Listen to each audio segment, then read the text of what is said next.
Good morning all of you.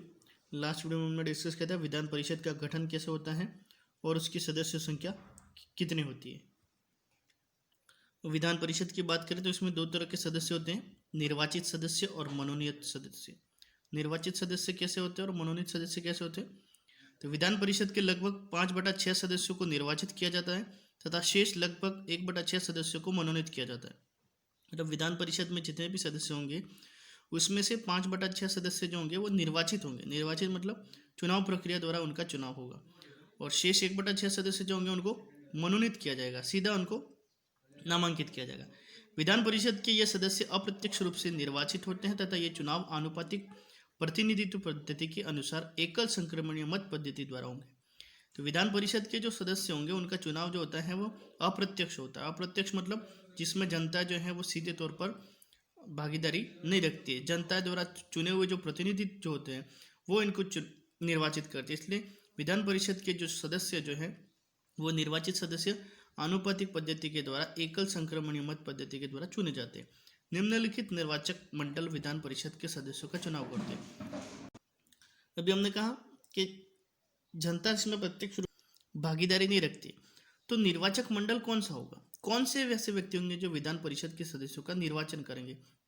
तो समस्त सदस्यों का यथाशक्य निकटतम 1/3 उस राज्य की नगर पालिकाओं, जिला परिषदों और ऐसी अन्य संस्थाओं द्वारा चुना जाता है जैसा कि संसद द्वारा कानून द्वारा निर्धारित करो।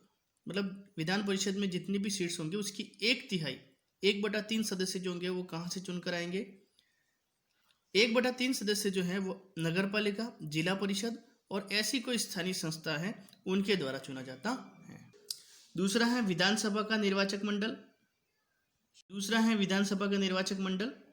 कुल संख्या के निकटतम 1/3 सदस्यों का निर्वाचन विधानसभा के सदस्य ऐसे व्यक्तियों में से करते हैं जो विधानसभा के सदस्य न हो। 1/3 सदस्य कहाँ से आ गए? नगर पालिका,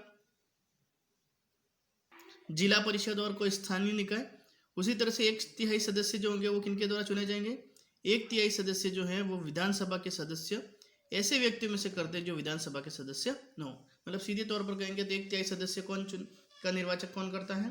विधानसभा उस राज्य की। अगला है स्नातकों का निर्वाचक मंडल, ग्रेजुएट जिसको कहा जाता है।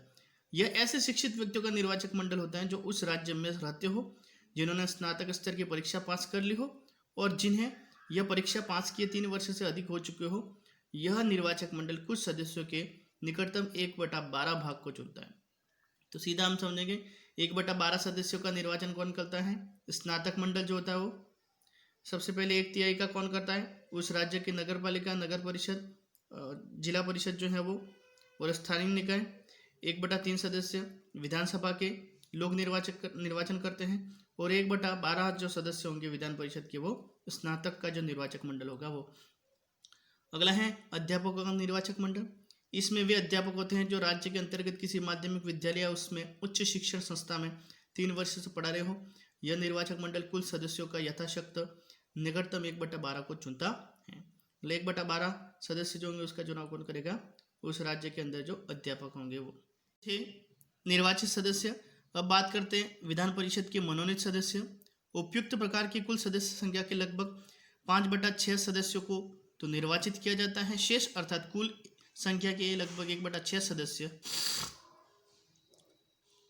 राज्यपाल द्वारा उन व्यक्तियों में से मनोनीत किए जाते हैं जो साहित्य, विज्ञान, कला, सहकारिता और समाज के क्षेत्र में विशेष रुचि रखते होंगे।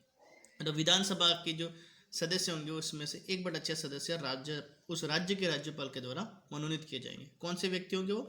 जो साहित्य के क्षेत्र में, विज्ञान, कला, सहकारिता और समाज सेवा के क्षेत्र में विशेष रुचि रखते हो, ऐसे व्यक्ति को मनोनीत किया जाएगा। अब बात करते हैं सदस्यों की योग्यताएं। विधान परिषद का सदस्य बनने के लिए क्या योग्यता होनी चाहिए अपने?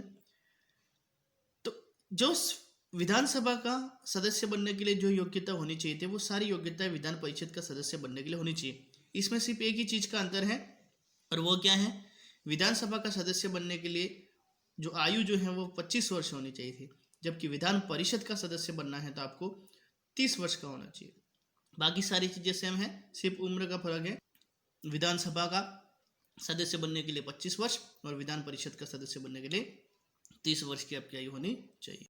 इसके अलावा निर्वाचित सदस्य को उस राज्य की विधानसभा के लिए निर्वाचन क्षेत्र का निर्वाचक होना चाहिए। मतलब जो व्यक्ति विधान परिषद का सदस्य बनना चाहता है वो उस राज्य की विधानसभा क्षेत्र का निर्वाचक होना चाहिए।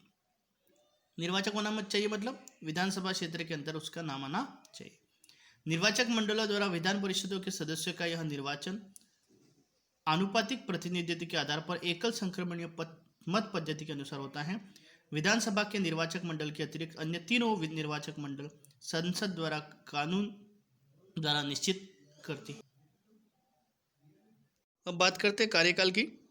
विधान परिषद इस दृष्टि से स्थायी है कि पूरी विधान परिषद कभी भी भंग नहीं हो सकती, उसे राज्यपाल द्वारा भी भंग नहीं किया जा सकता। जैसा कि हमने स्टार्ट में पढ़ा था, विधानसभा जो था वो एक अस्थायी सदन था और विधान परिषद एक स्थायी सदन था। क्यों विधानसभा अस्थायी सदन क्यों था? क्योंकि विधानसभा का एक निश्चित कार्यकाल होता है 5 वर्ष का और उसको राज्यपाल समय से पूर्व भी भंग कर सकता है। लेकिन विधान परिषद जो है वो एक स्थायी सदन है, उसको राज्यपाल के द्वारा भी कभी भी भंग नहीं किया जा सकता है। विधान परिषद के सदस्यों का कार्यकाल 6 वर्ष का है, जबकि विधानसभा के सदस्यों का एक निश्चित कार्यकाल जो होता है वो कितना है? 5 वर्ष।